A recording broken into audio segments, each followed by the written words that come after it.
precisas dizer quem és? Esta pergunta não sou eu que faço, ela foi-me feita. E eu passo adiante. Precisa dizer quem és? Precisa ou não precisa? Nós precisamos dizer quem somos? Se precisa ou se não precisa, por quê? Por que não precisa? Nós conseguimos nos esconder? Nós conseguimos enganar? Às vezes conseguimos enganar por algum tempo, mas nunca conseguimos enganar todo o tempo, não é verdade? E cedo ou tarde, como dizem, a máscara cai e as pessoas se mostram como são verdadeiramente. E nós vamos falar um pouquinho sobre isso.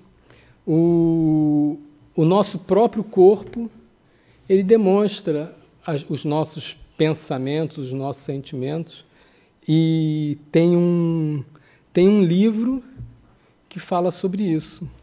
O título do livro é O Corpo Fala. É um livro sobre psicologia e comportamento humano, e ele aborda exatamente isso. Ele tenta mostrar-nos a comunicação não verbal do nosso corpo. E nesse livro o autor faz uma análise sobre os princípios que regem esse comportamento. Nós exprimimos pelas nossas atitudes, pelas nossas ações, pelos gestos, os nossos sentimentos, as nossas concepções, os posicionamentos internos nossos, de forma bem característica. Na introdução, o autor ele fala: pela linguagem do corpo, você diz coisas aos outros, e os outros também têm muita coisa a dizer para você. Também o nosso corpo é, antes de tudo, um centro de informações para nós mesmos. É uma linguagem que não mente. Eu trouxe desse livro, eu selecionei esse livro é muito ilustrado, eu selecionei uma ilustração que representa isso. Nessa ilustração, nós estamos vendo uma pessoa oferecendo uma fatia de bolo ou de torta, e a outra pessoa, ao mesmo tempo que não quer, que diz que não, os olhos dela estão pedindo, né? E podia ser também exatamente o contrário, as mãos aceitando, mas a expressão é de que não quer. No fundo, a gente não consegue enganar. Nós podemos nos vigiando, nós podemos evitar ao máximo transparecer o nosso íntimo, mas nós não conseguimos. Dizem que as polícias das aduanas, elas, para tentar perceber a origem da pessoa, né, a pátria dela, a língua mãe, eles vão tratando a pessoa de forma em que elas venham a soltar um palavrão, porque dizem que quando a pessoa solta um palavrão espontaneamente, ela solta na língua mãe dela. E eu não sei se isso é verdade, porque eu nunca passei por uma situação dessas e nunca presenciei, mas é o que dizem.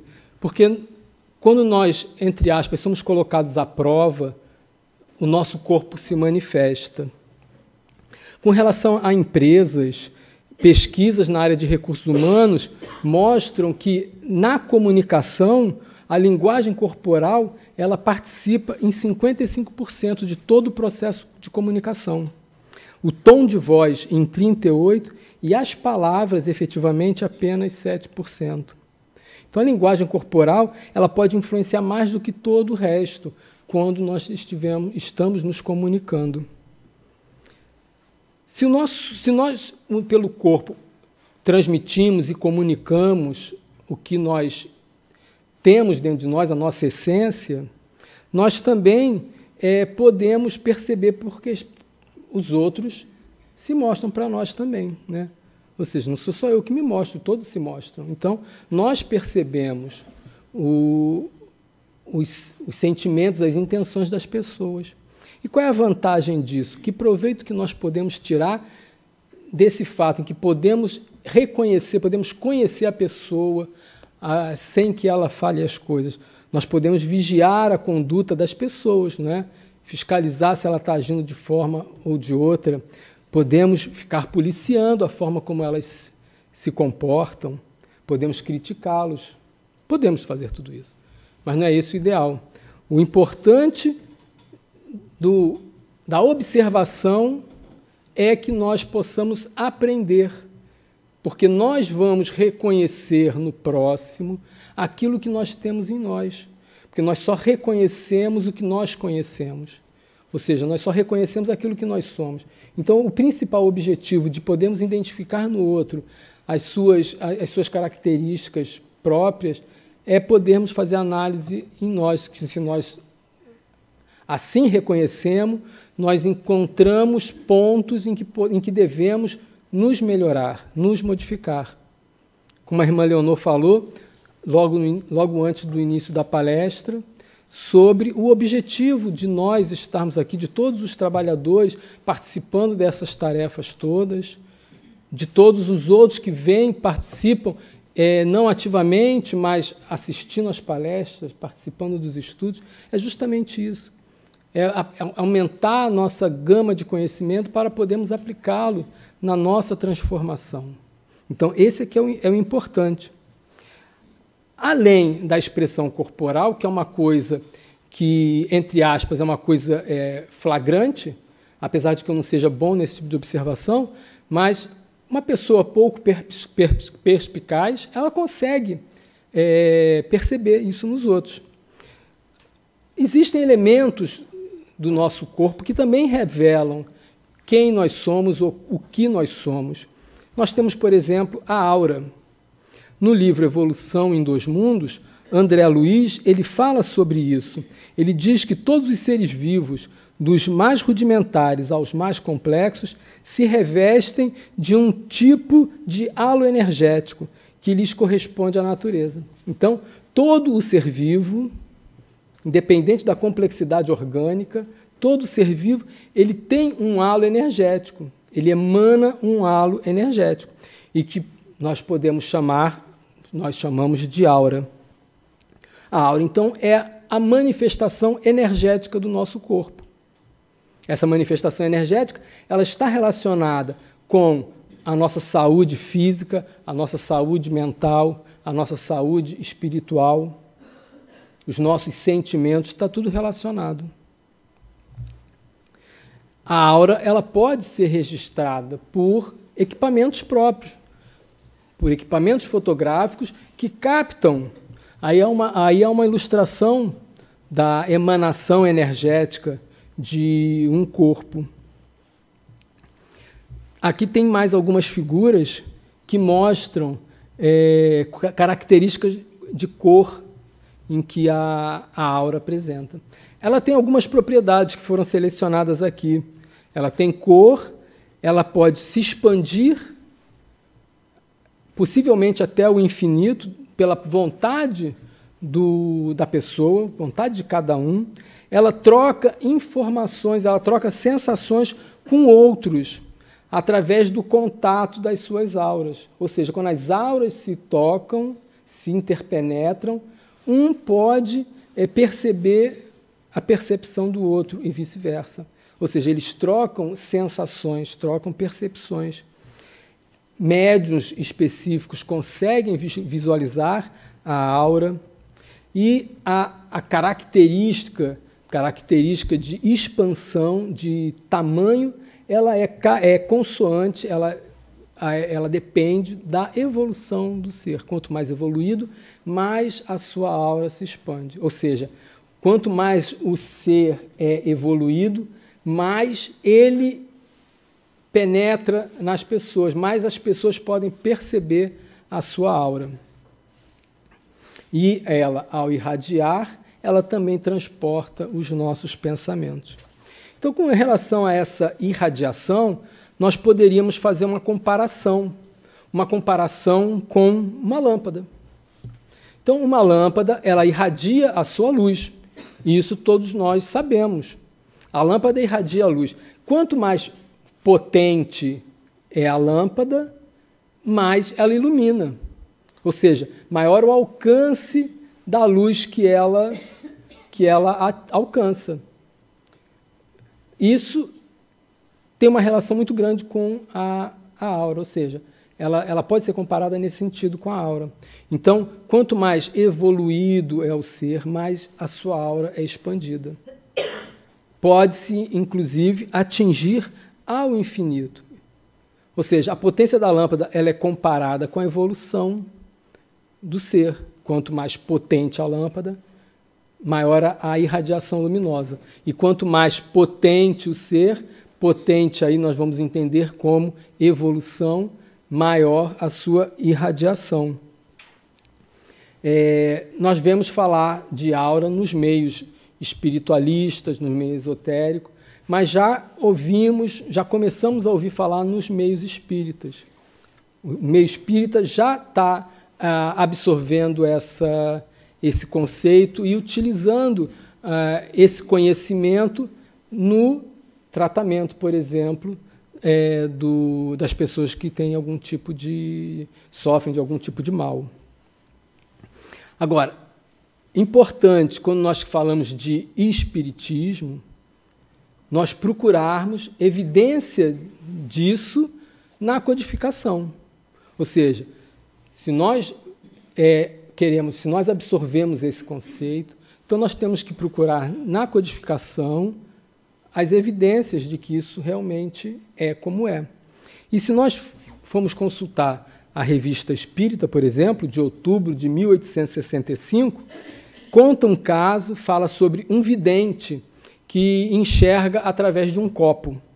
E Kardec, então, fala: compreende-se até um certo ponto o desenvolvimento da faculdade por um meio material.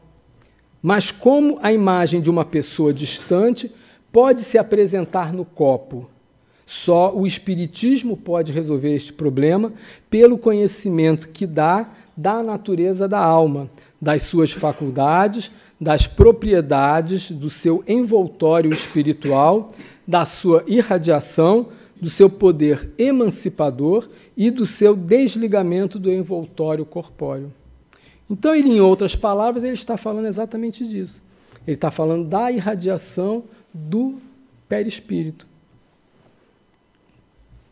E na Revista Espírita de junho de 867, ele fala: seria errado pensarmos que se considerasse o sonambulismo e a mediunidade como o produto de dois sentidos diferentes, tendo em vista que não são senão dois efeitos resultantes de uma mesma causa.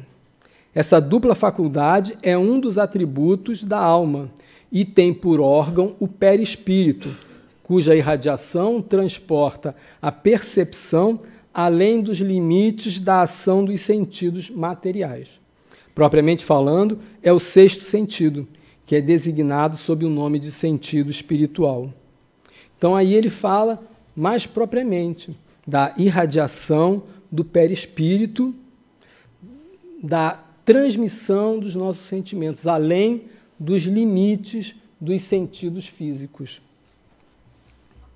Avançando ainda, nós encontramos nas obras póstumas de Allan Kardec, no item perispírito como princípio das emanações, no capítulo Manifestação dos Espíritos, ele fala: o perispírito não se acha encerrado nos limites do corpo, como numa caixa. Pela sua natureza fluídica, ele é expansível, irradia para o exterior e forma, em torno do corpo, uma espécie de atmosfera que o pensamento e a força de vontade podem dilatar mais ou menos. Daí se segue que pessoas há que, sem estarem em contato corporal, podem achar-se em contato pelos seus perispíritos e permutar a seu malgrado impressões e, algumas vezes, pensamentos por meio da intuição. Então, o perispírito não é a alma. O perispírito é uma coisa, a alma é outra. A aura é outra. A aura é a manifestação, a emanação energética do perispírito. É o que o perispírito irradia. Então, ela é vislumbrada através da alma. A coloração, como eu disse, então ela tem relação com as características de saúde daquele que possui. E Leon Denis também fala sobre isso no livro O Invisível. Ele diz que os eflúvios do corpo humano são luminosos, coloridos de tonalidades diferentes, dizem os sensitivos, que os distinguem na obscuridade.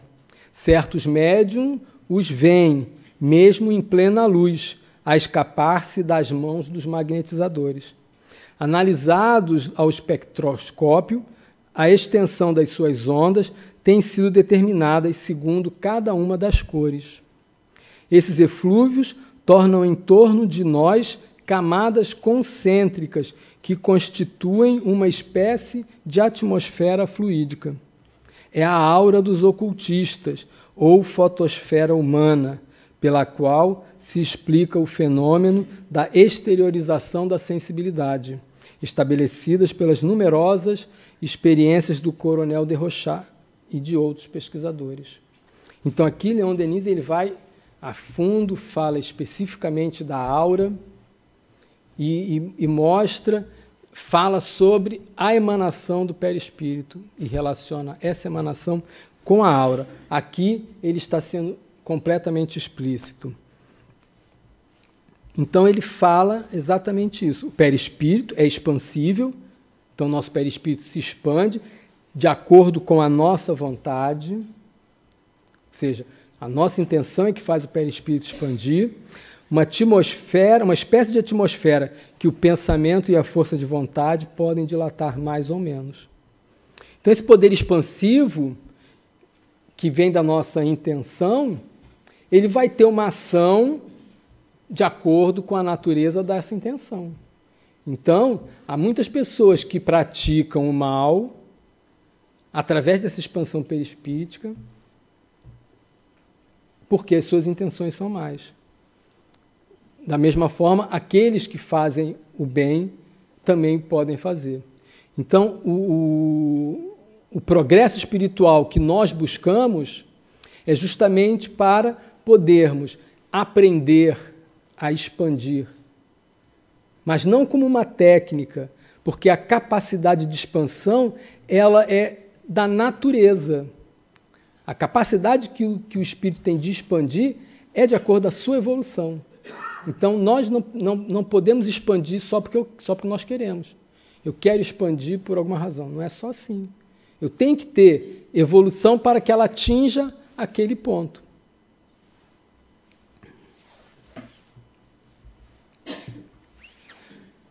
O pensamento que promove essa expansão, o que seria? No livro Libertação, André Luiz fala uma coisa interessante. Ele faz uma pergunta a um espírito. O que é o pensamento? E o espírito responde: o pensamento é, sem dúvida, a força criadora da nossa própria alma, e por isso mesmo é a continuação de nós mesmos. Através dele, atuamos no meio em que vivemos e agimos, estabelecendo o padrão de nossa influência, no bem ou no mal. Esse espírito que responde essa pergunta, esse personagem, ele foi um espírito que, quando encarnado, ele era um escritor. Só que o que ele escrevia não era bem aproveitado. E muitas almas, depois do desencarne, iam cobrar dele as más influências que ele transmitia pelos seus escritos. Então, observa como que as nossas intenções elas podem prejudicar mesmo sem nós termos essa consciência.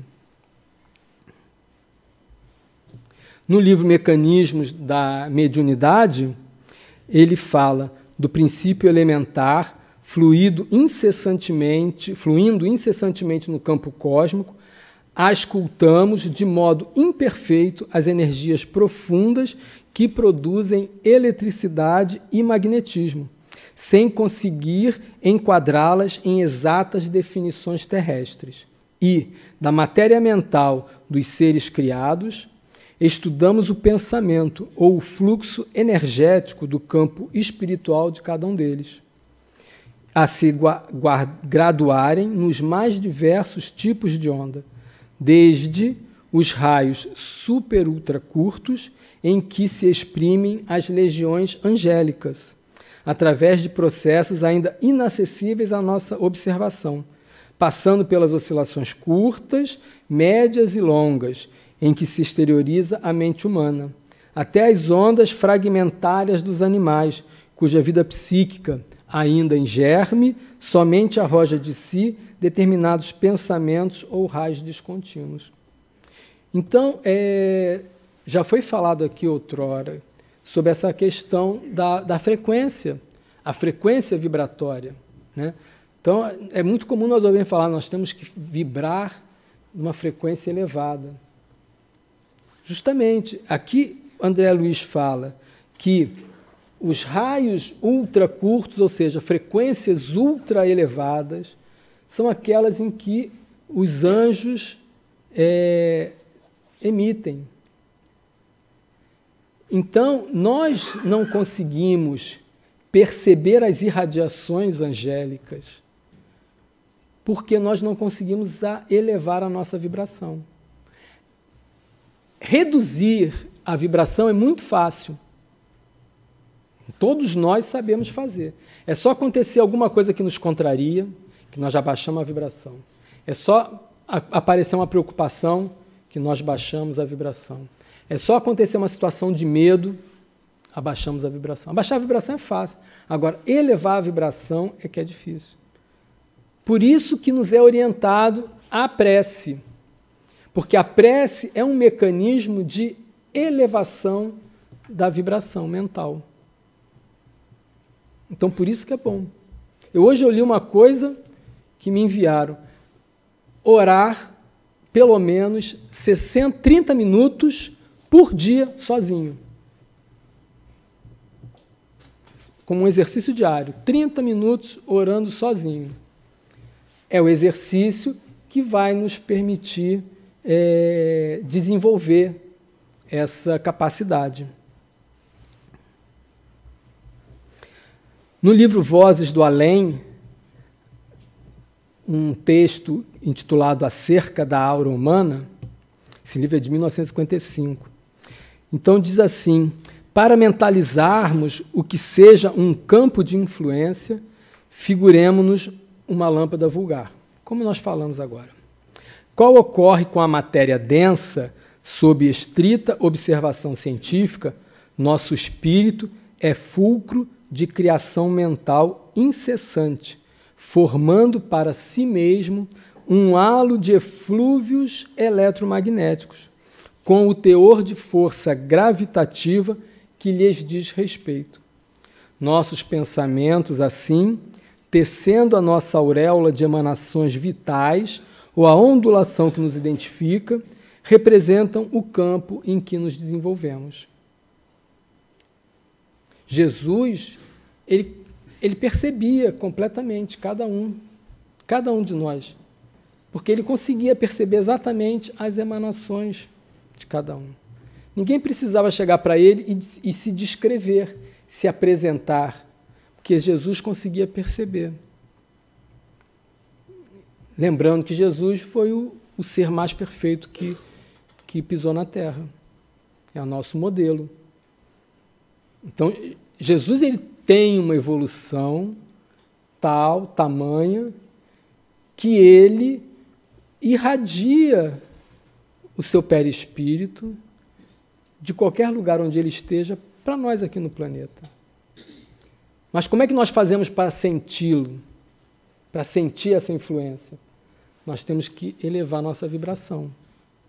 Enquanto nós não procuramos elevar a vibração, nós ficamos somente na tentativa. É muito fácil eu chegar, fazer uma cena aqui, uma imagem qualquer e dizer que eu estou sentindo, é fácil, né? Aquele que não me conhece vai achar que eu estou falando a verdade. Mas será que eu estou mesmo? Eu estou elevando-me? Eu consigo me elevar? Só a minha evolução que vai dizer. voltando ao livro Libertação, André Luiz conta mais uma passagem. Ele fala: com respeito aos espíritos que se mostram nessas ruas sinistras, exibindo formas quase animalescas, nele reparamos várias demonstrações da anormalidade a que somos conduzidos pela desarmonia interna. Nossa atividade mental nos marca o perispírito. O glutão começa a adquirir aspecto deprimente no corpo em que habita. Os viciados no abuso do álcool passam a viver de borco, arrojados no solo, à maneira de grandes vermes. A mulher que se habituou a mercadejar o vaso físico, olvidando as sagradas finalidades da vida, apresenta máscara triste, sem sair da carne. Então, André Luiz aqui nos dá exemplos fortes, mas ele quer transmitir para nós que a nossa atividade mental nos marca o perispírito. Isso é que é o importante para tirar. Porque eu não sou viciado no abuso do álcool, por exemplo, eu não sou glutão. Mas e daí? E as outras má características que eu tenho? Eu posso não chegar neste extremo, mas eu posso entrar num sofrimento muito grande também. E como ele diz, o nosso pensamento marca o perispírito. Não é para que os outros possam nos ver como nós somos, não é para isso. Marca-nos o perispírito porque nós precisamos nos libertar dessas deficiências, desses vícios, por exemplo. Então ele fica marcado porque foi um prejuízo que nós causamos a nós próprios. Então ele fica marcado para que em futuras existências nós venhamos a ter a necessidade de trabalhar para regenerar, para purificar o perispírito. Não é para que as pessoas possam ver e comentar, apontar dedos, não é para isso. Essa passagem, André Luiz conta numa excursão que ele fez nas zonas umbralinas para alcançar determinado espírito, para fazer um resgate. E aí ele relata o que ele observava enquanto passava por lá. E ele diz, num outro caso, desde o instante que Isaura se projetou na zona sombria do ciúme, tem a matéria mental em posição difícil e não se acha em condição de compreender-me. Quem fala isso é o esposo que, desencarnado, ele tentava se aproximar dela. Ela sofria de ciúmes infundados e ela penetrava em zonas terríveis no pensamento e se isolava, de forma que ele não conseguia se aproximar dela. Às vezes, por fragmentários momentos, é que ele conseguia fazer com que ela assumisse a realidade. Tem um filme muito interessante que fala sobre isso. Pena que eu não me recordo o nome dele agora. A lembrança desse filme me ocorreu agora. Com o Robin Williams. Como? Amor Além da Vida. Além do Horizonte, exatamente. Ele desencarna num acidente de carro, ele e a mulher fica perdida. A mulher perde completamente a vontade de viver. E ela penetra nas zonas terríveis umbralinas, ela se mata, ela comete suicídio. Apesar desse esse filme não ser espírita, ele mostra exatamente vários aspectos da doutrina. É muito bom esse filme, vale a pena todos verem. E ele, desencarnado, ele vai de encontro à esposa para resgatá-la, e ela passa exatamente por essa situação em que ele se aproxima dela e ela não consegue, ela é como se ela tivesse lunática.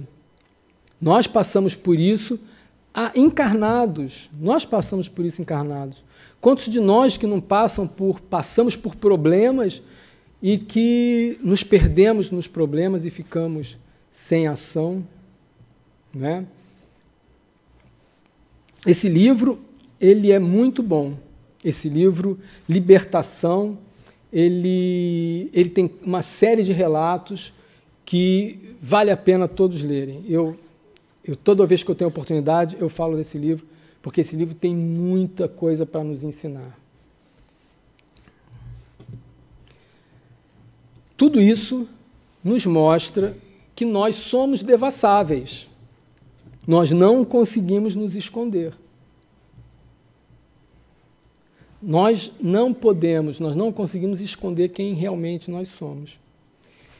Isso não é, essa notícia não é para dizer assim, eu não consigo me esconder, eu não consigo esconder meus defeitos. Não é isso. O objetivo não é esse.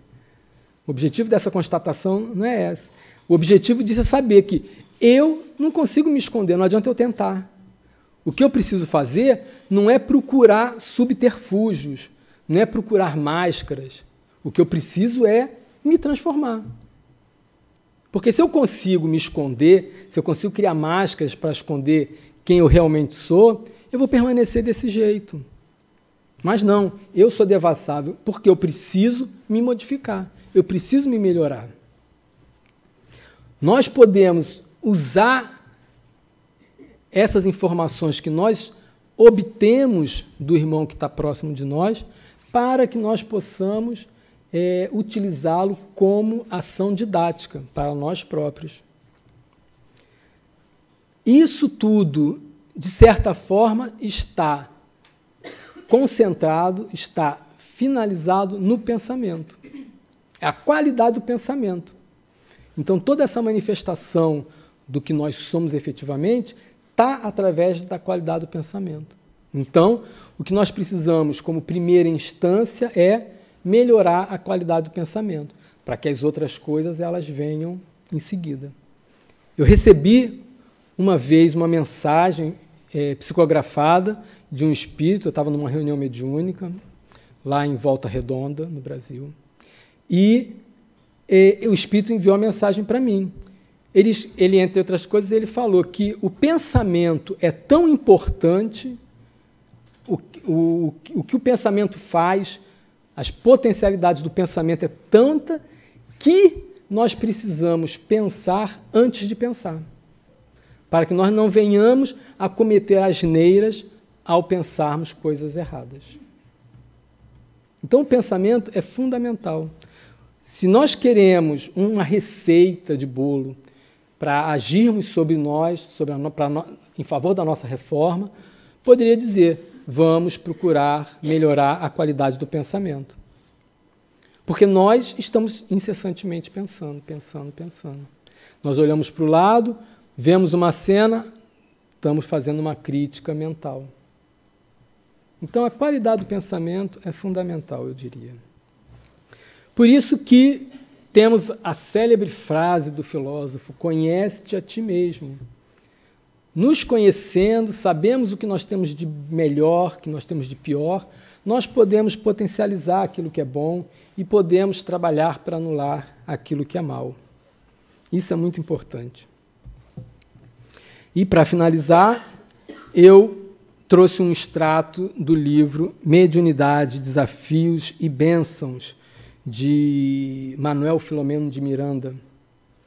Ele diz, pelas mãos de Divaldo, sem olvidar-se do estudo do Espiritismo, que é o mais completo tratado de psicoterapia que se encontra à disposição, aquele que deseja uma existência saudável deve iniciar o esforço pelo conseguir, pensando na forma correta, otimista, confiante, para viver em paz, construindo a sociedade harmônica, parte integrante do anseio de todos os homens e mulheres de bem.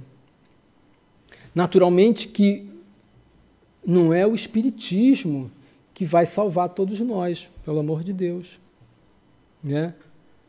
Muitos ateus falando extremamente, muitos ateus têm uma moralidade impecável.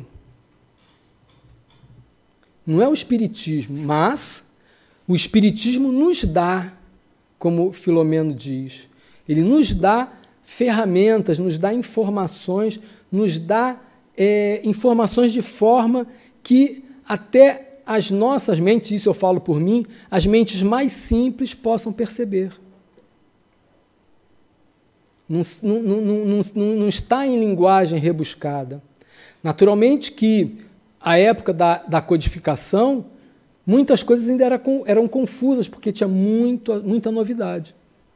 Mas já se passados mais de 150 anos da publicação do primeiro livro por Allan Kardec, a nossa evolução intelectual já permite a compreender o que está lá estabelecido, o que os espíritos nos trouxeram. Não é que o espiritismo seja a solução, né? Como os espíritos responderam para Allan Kardec, quando ele pergunta se o espiritismo seria a religião do futuro. Não. Os espíritos lhe respondem que o espiritismo é o futuro das religiões. Ou seja, todas as religiões irão absorver os fundamentos da filosofia espírita. A rigor, o espiritismo não é nem religião, é uma filosofia. Então, com essa última mensagem, agradecemos a Jesus, pedindo para que Ele possa nos inspirar sempre, nos orientar, para que nós tenhamos sempre em mente essa preocupação, elevação do nosso pensamento, para que nós possamos irradiar para aqueles que estão ao nosso lado energias benéficas, para que nós, no nosso pequeno mundinho, no que está à nossa volta, nós já possamos fazer o bem de alguma forma. Que Jesus possa nos abençoar.